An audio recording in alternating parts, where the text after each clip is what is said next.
Editor's Desk is your number one place to motivate yourself, express yourself, and amplify your impact. Our amazing hosts and guests share their stories to help you get where you want to be and where you need to be.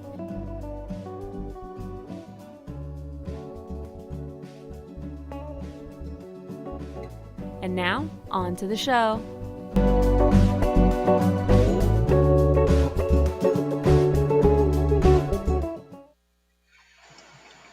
Welcome to the Editor's Desk. I'm your host, Brenda Warren, the Solutionist.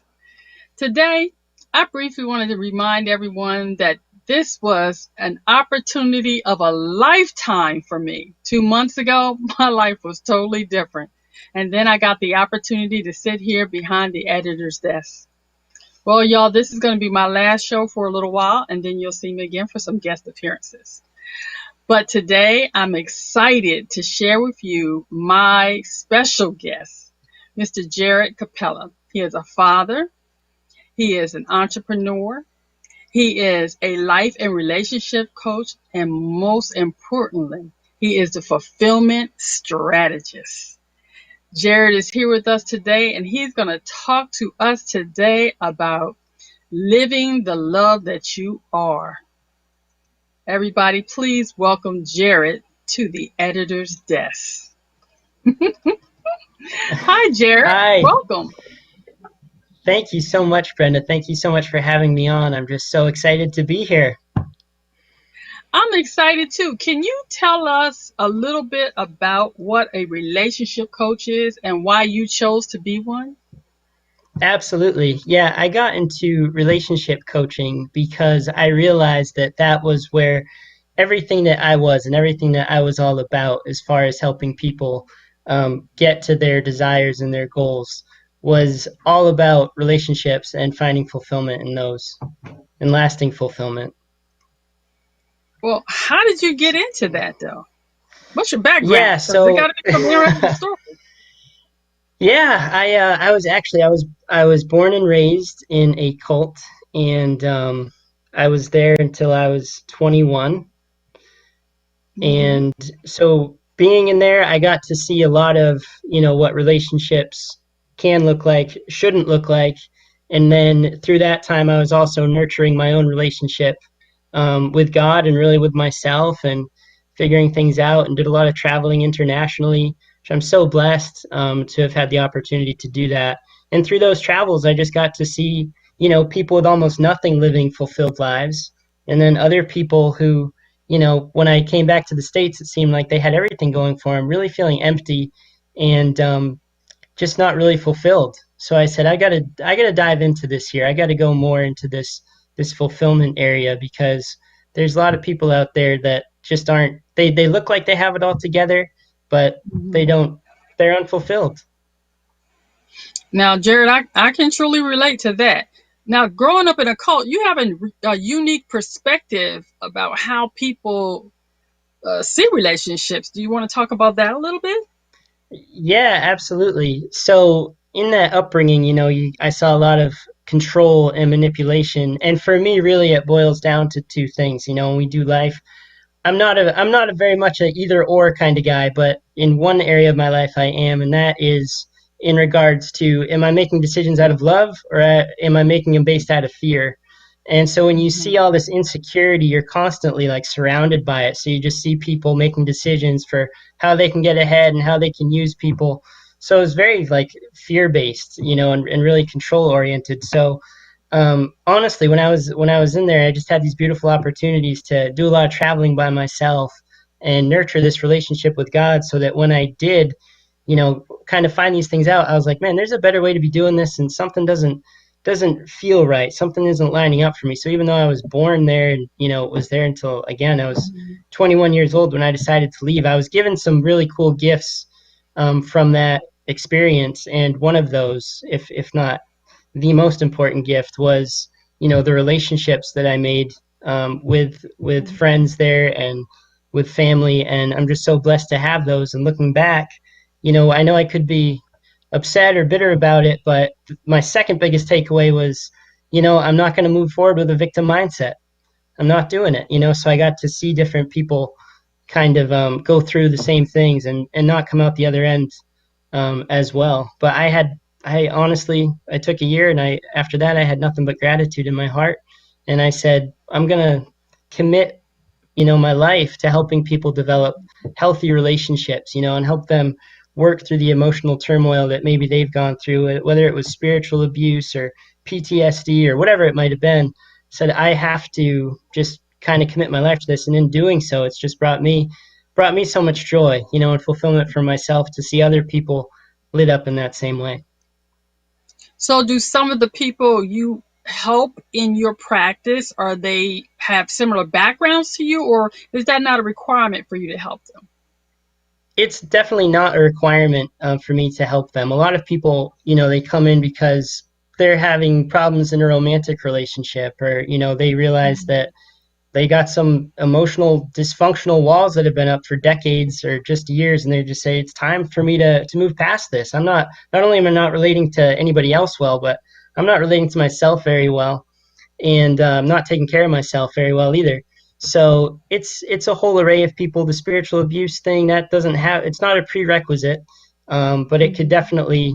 I mean, I welcome that with open arms, honestly, because just through my experience and knowing what that identity piece does for people when you get to really explore who you are and really tap into that love. When you are working with people and you talk about the identity piece, is that something that you focus on initially, or is that just down the road? Yeah, it is. That's a great question. That is initially. I go deep into that because what I realized in my experiences was, you know, that unfulfillment piece is all wrapped up in us creating these goals and these dreams and these ideals that don't come from our heart. So then we're living and we're creating these things. We're overcoming mindsets, and we're doing all the things that we think we need to do to have fulfilled lives, but then we're leaving out the most important piece, which is that identity factor. So if I can't lead someone into this place of really knowing who they are, knowing their value, and knowing their worth, then I don't really care if I've helped them achieve these goals, because then they're just going to keep running around in the hamster wheel, so to speak. And they're not going to be more fulfilled people, and they're not going to be living their life to the fullest. They're not going to discover the love that they are, and they're not going to be truly fulfilled. Now, I heard you say discover the love that they are. I know that's one of your taglines. Uh, is it that I guess the proper question is, why is that important to you that they live the love that they are? Yeah, that's a great question. It's important to me because I realized how important it was for myself.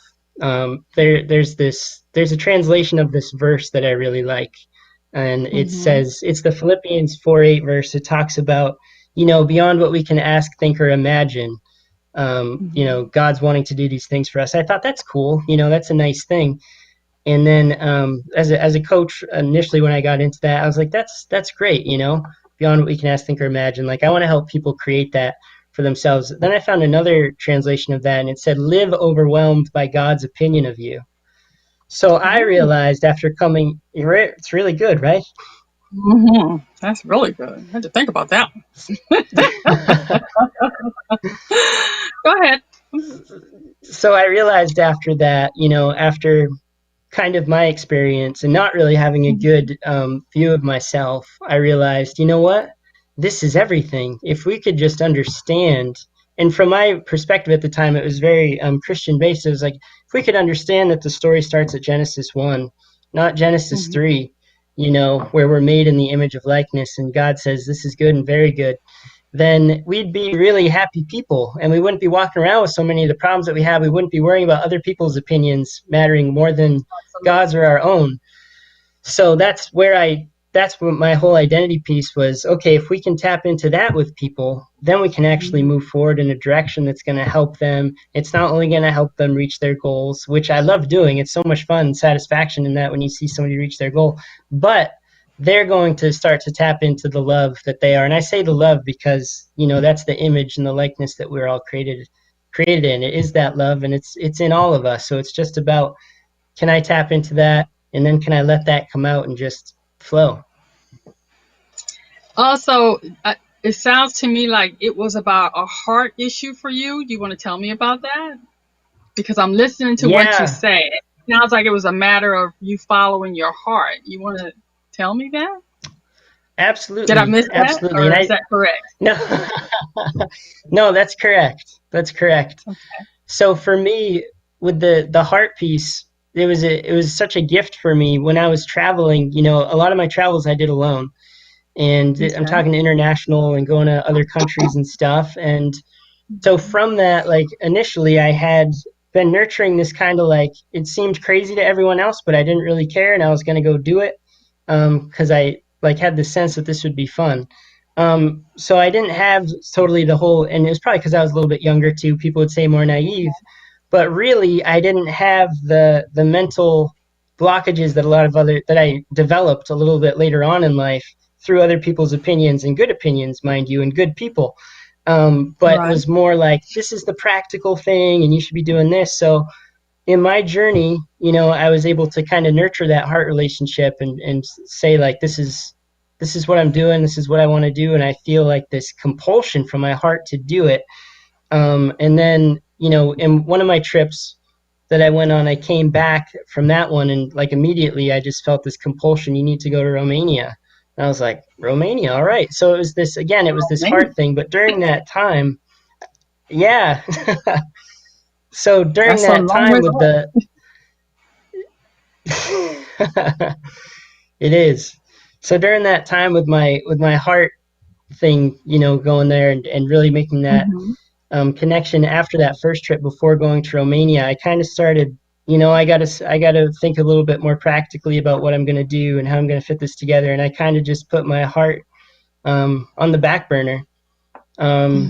and that was hard for me, you know, and I lied to myself, and I think that that's a problem that a lot of people have is that you know somewhere down the line they lied to themselves in a big way and they're not willing to face that and do the work that they need to get back to their heart so that they can kind of move beyond that. So for me, after making that decision, you know, to when I came back and kind of started doing the more practical things, and I kind of lost sight of Romania, and it looked like my life was going perfect. You know, I had a good job, and honestly, I could pay my rents, my month's rent in a day.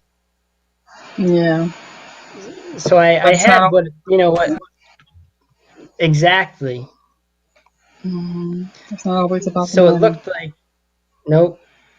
It looked like I had everything that I needed, but really it just wasn't.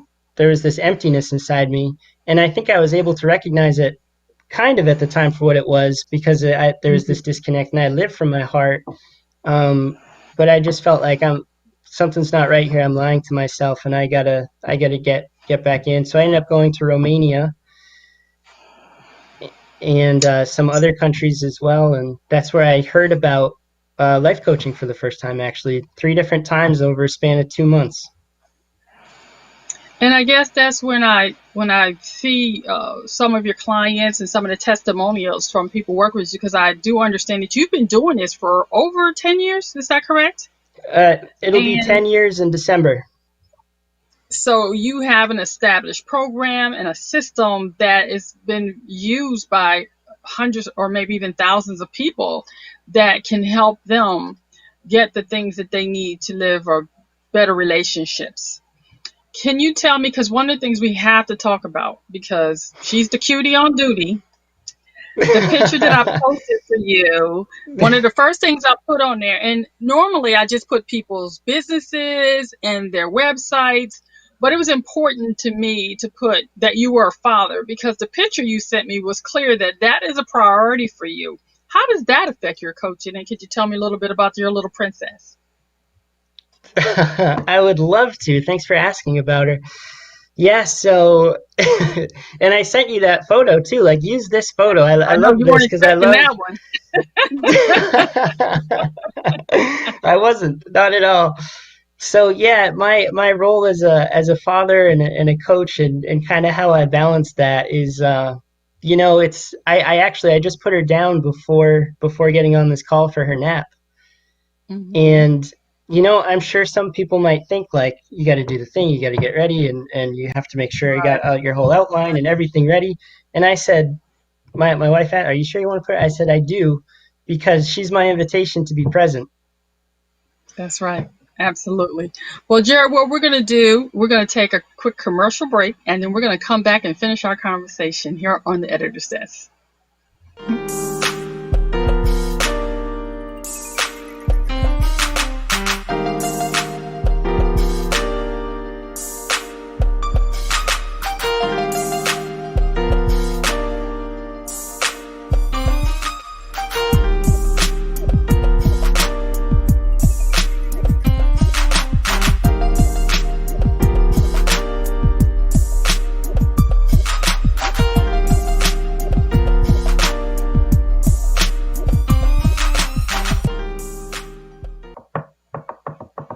Welcome back to the editor's desk. I'm here with my very special guest, Mr. Jared Capello, a fulfillment strategist. And before we went to break, we were talking about his little princess and his rituals with making sure he stays present and putting her to bed.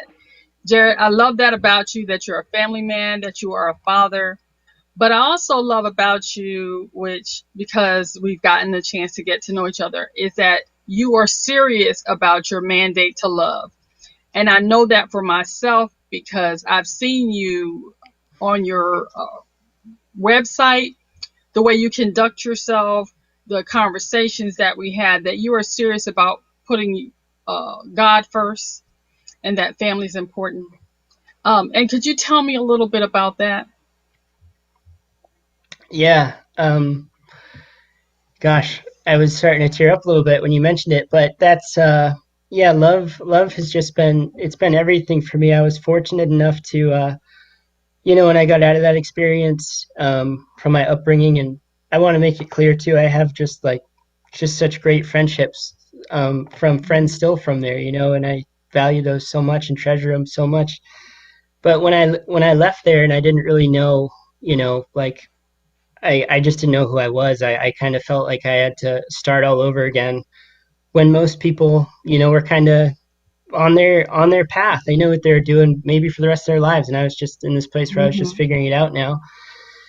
And I was fortunate to meet a family that just kind of took me in, not literally to live with them, but they kind of took me under their wing, and they would host dinners and just have get-togethers. And through it's not a chance meeting, of course, we know that there's really no such Mm-hmm. thing, but through a time I had actually locked my keys in my car, and I was locked out, and I met this gentleman one night, and he was with me there for a couple hours to help me get back in, and I ended up becoming really good friends with them. They invited me over for dinner, and they, for the first time in my life, honestly, they, without knowing me, looked at me and they saw me and started pulling out who I really was, just by creating a space where I could just feel known for being me, and I didn't feel like I had to perform, really for them. And Mm-hmm.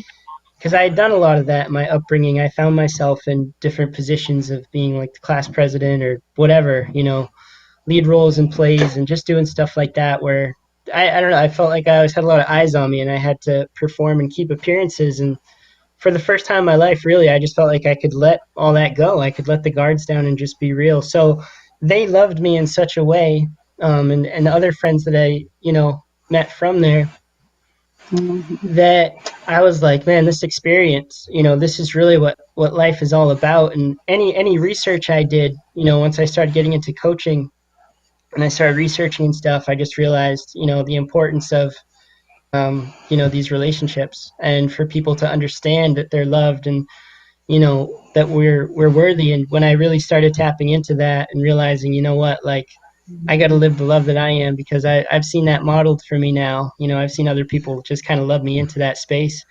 I'm creating it for myself. It's everything, like that's my statement now every day when I get up is to, Mm-hmm. live overwhelmed by God's opinion of me, because that opinion is love. It's always love. And if I try to imagine, as much thoughts that God has about me, as much as the sand is in the sea or the stars in the sky, like more than all that, and they're all from this loving place that we Hmm. are, that we truly are, made in that image and likeness.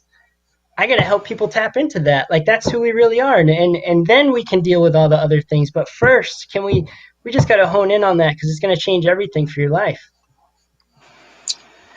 And I've heard you using the term tap in, and we talked about that recently about us using those terms because, as you know, I just recently completed my 7-day book writing boot camp with the Authors Finish Line Academy, Miss Mercy Miles Jenkins, who is fabulous, and all the details about that will be on my website um, and social media.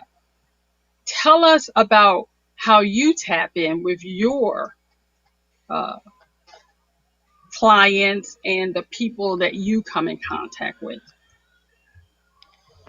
Yeah, it's a great question. So, what I focus on, there's three things that I really try to encourage people to do. And the first thing is I don't know anyone's schedule, but please give yourself 15 minutes in the morning to yourself before you do anything, before you turn your phone on, of quiet silence.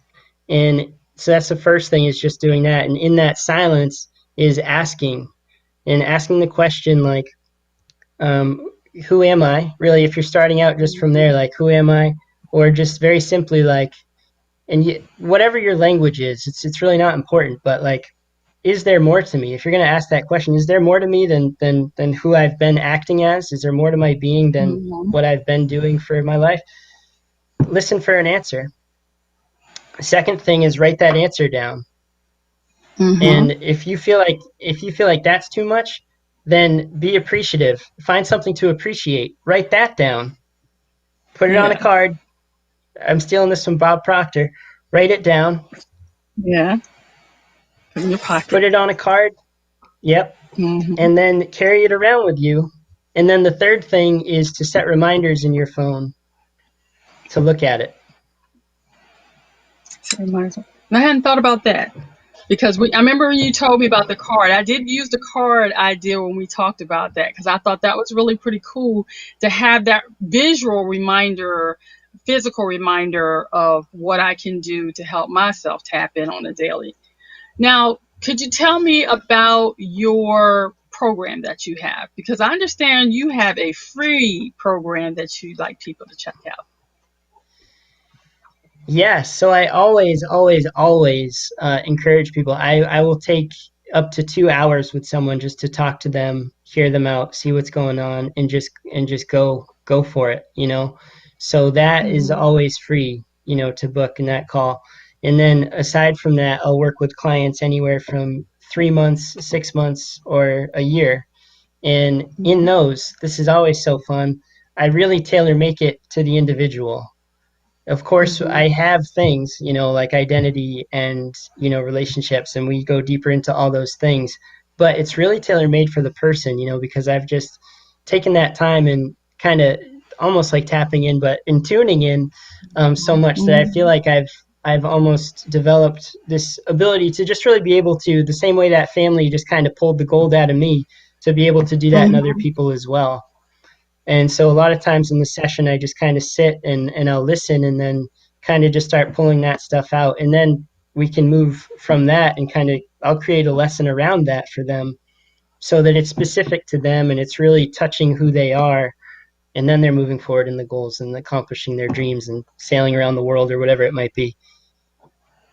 And that's really interesting. As one of your peers, I will tell you, I was just really floored by your willingness to share how you handle things and what you do with me as someone that's new to it. Because as you know, I'm very new to this. You have years of experience. And when we talked about tapping in the first time and you said, oh, you really like that, I said, go for it because there's nothing new under the sun. It's not just me tapping in. It's all of us have the opportunity to tap in to that thing that makes us go. If you had to say, what is that one thing, or even two, that makes you tap into what you feel like is your core purpose in being a fulfillment strategist, what would that be? Mm, the two things Mm. that make me most, yeah, want to tap into that. Well, part of it's in the term fulfillment strategist, but it's the fulfillment that it brings me. Okay, that's To see one. people Anything else? just yeah, yeah, to see people lit up in that way is just so beautiful. And then I would say second is really because that's the space where I most get to see people really get to live the love that they are. Okay. And Now, there's if you just were to, go ahead. I'm sorry. Go ahead. no, all you. I was just going to say, if someone that did not understand what a fulfillment strategist was, how, in your own words, would you describe that to them? Yes, I would Because you're say more than a I life help. coach. I want people to understand you are so much more than a life coach. And I really hope that people will take the opportunity to reach out and seek you out because they will not regret it. So if you could just tell them what that is to you, so maybe to give somebody that push to give you that call and get their life tapped in and on track with you. Mm, absolutely. Yes. What a fantastic question. I love that. Yeah. So, what I do as a fulfillment strategist is I help people remove the blockages from their heart to their mind so that they can live truly fulfilled lives. And in that, I would say that we just get to dive in a way that goes to the core of you. So the work, it's not necessarily easy at the beginning, but really once you do that, it's just all the dreams and goals and things that you'd been wanting to accomplish for so long, they just kind of start happening without even really almost having to do any coaching on those things whatsoever because you're now just facing life from this place of finding fulfillment for yourself in daily things, and then through that also realizing new dreams and new desires, because that's one thing I want to share too, Brenda, is the very definition of desire is of the Father when you break it down. Mm-hmm. So that's something that we were born with. It's like a part of us that over time, for many of us, just gets kind of buried over and we forget that and we don't know how to get to those desires. So I remove those blockages so that we can uncover those desires and the other desires that you have that kind of stem from that place as well, the new desires that come along, and then so we can lead you into fulfillment. Well, Jared, if someone was interested in getting in touch with you, how would they do that? The best way is to go on to I'll make sure that the link is available to schedule a call to speak with me. It's on my website. Just to Okay. schedule that free 45-minute session is the best way. You can always follow me on Instagram as well. That's where I post most of my stuff for social media. And Mm-hmm. aside from that, there's Facebook, of course, and those are pretty much the ways. Okay. Well, Jared, I'd like to thank you for being my very special guest, and you have a special place in my heart as my last guest on the editor's desk here today. So thank you, Jared, for everything. I appreciate you, and I appreciate your Brenda, thank heart. Oh, thank you so much, Brenda, and thank you again for having me on. And it's just been a joy getting to know you over the last few weeks, and I love that you do this and have been doing it. And you're such a great facilitator. Thank you. Well, everyone, that's my guest, Jared Capella, for the editor's desk today. I thank you all for taking this absolutely fabulous journey with me over the past couple of months. It has been a dream come true, something I never expected, and I will never, ever, ever forget. Finally, I'd like to tell you to make sure you tap in when my book comes out next month. My book is Soul Searching. It is your guide to tapping in, and I'm excited to have it come out, and I'm hoping to come back here and tell you all about it. Thank you for joining me at the editor's desk. Be blessed, everybody.